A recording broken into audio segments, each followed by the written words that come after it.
gempar baru-baru ini di Indonesia berkenaan dengan pembongkaran saudara pesulap merah yang sampai hari ini orang tidak tahu nama sebenar dia. Dia berjaya menyembunyikan identitinya walaupun wajahnya itu boleh dilihat, tapi kerana dia pakai wig, setahu saya itu wig dia pakai wig dan dia belum lagi, tak silap saya, dia belum dedahkan nama dia yang sebenar. Wallahualam, saya tak pasti kalau ada dalam video-video lain dia dedahkan. Jadi saya ucapkan terima kasih kepada beliau. Itu khidmat yang besar kepada umat Melayu di Nusantara ini. Dan saya juga maklum bahawa beliau adalah Muslim yang baik. Ya. Tular baru-baru ini video beliau menceritakan di mana beliau berusaha sedaya upaya untuk bergelak daripada riba. Sebab dia kata dia belajar sejak sekolah Allah akan menghapuskan riba, yamhaqullahu riba wa yurbis sadaqat. Jadi dalam salah satu interview di Indonesia bersama dengan dia kata saya berusaha untuk elak daripada riba. Jadi beliau adalah Muslim yang cuba dan berusaha untuk mengamalkan agamanya.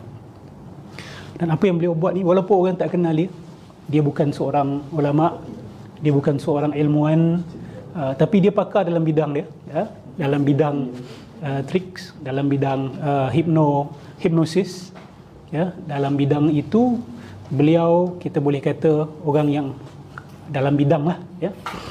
Jadi apa yang beliau buat tu sebenarnya berisiko besar. I can't imagine doing that in Indonesia. Okay.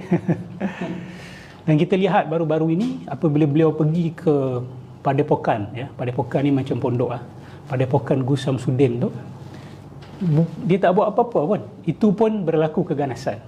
Beliau ditumbuk, beliau ditumbuk dan hampir-hampir berlaku sedikit kekacauan yang lebih daripada itu. Jadi Indonesia bukan main-main bila awak buat pembongkaran seperti ini. Beliau bukan orang yang bodoh. Dia tahu risiko yang dia ambil, ya. Dan dia juga bersama-sama dengan sebahagian asatizah, antaranya adalah Ustaz Faizal, yang juga mengamalkan rawatan ruqyah, perawat ruqyah. Jadi beliau tidak sendirian. Maksudnya beliau bukan sahaja bertindak mengikut kepala dia sendiri, tetapi saya yakin beliau ada konsultasi, Indonesia sikitlah, ada berkonsultasi dengan orang-orang yang tahu dan pakar.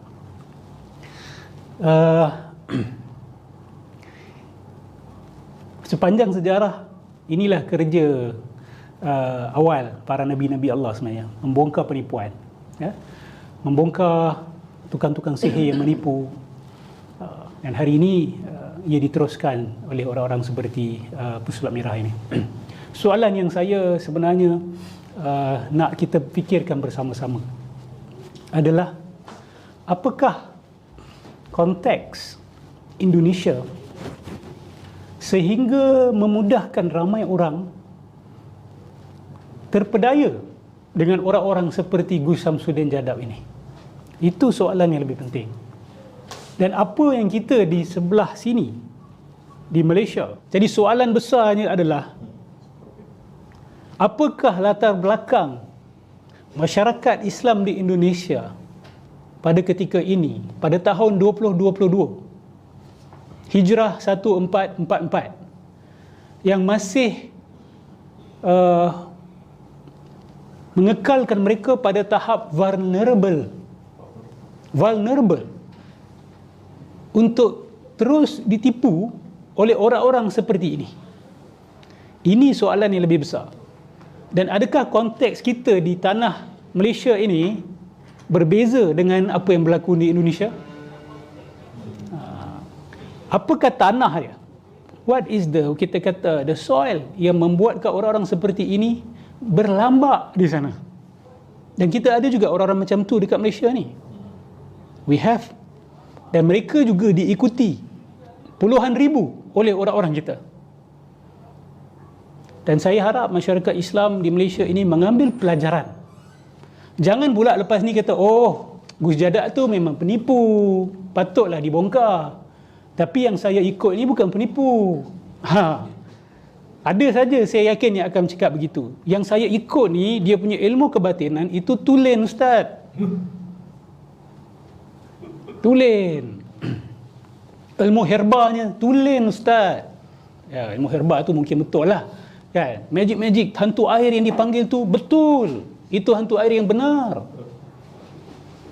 Jin di hutan yang kelihatan ketika menghalau badi ayam itu real. Saya harap ambillah pengajaran. Sebab itu juga yang dikatakan oleh pengikut-pengikut Gus Jadab ini. Sebelum dia dibongkar. Sebelum dia dibongkar. Baik. Apakah syarat-syarat yang ada sebelum sesebuah masyarakat itu menjadi mangsa mudah kepada orang-orang macam ni? Ini soalan ni. Pada pendirian saya dan pada pandangan saya, sebahagian faktornya adalah pendidikan agama yang masih lagi tidak menekankan aspek akal dan berfikir. Itu retak yang pertama sekali. Apabila tidak ada budaya berfikir dalam keberagamaan, secara automatik masyarakat akan bertukar kepada mod sangka baik.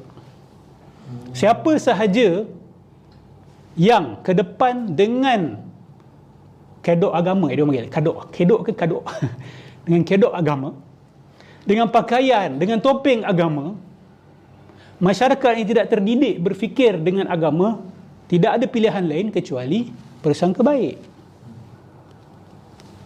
Jadi dia bersangka baik. Bila bersangka baik, serigala sukalah.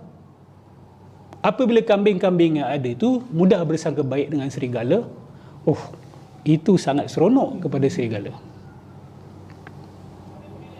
Jadi budaya keberagamaan yang tidak menekankan aspek berfikir.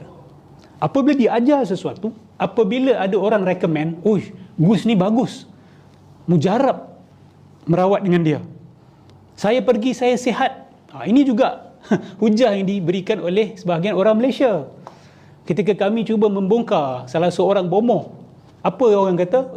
Tapi ustaz, saya pergi merawat dengan dia, saya sihat, saya baik. Jawapan saya mudah kepada orang-orang seperti ini.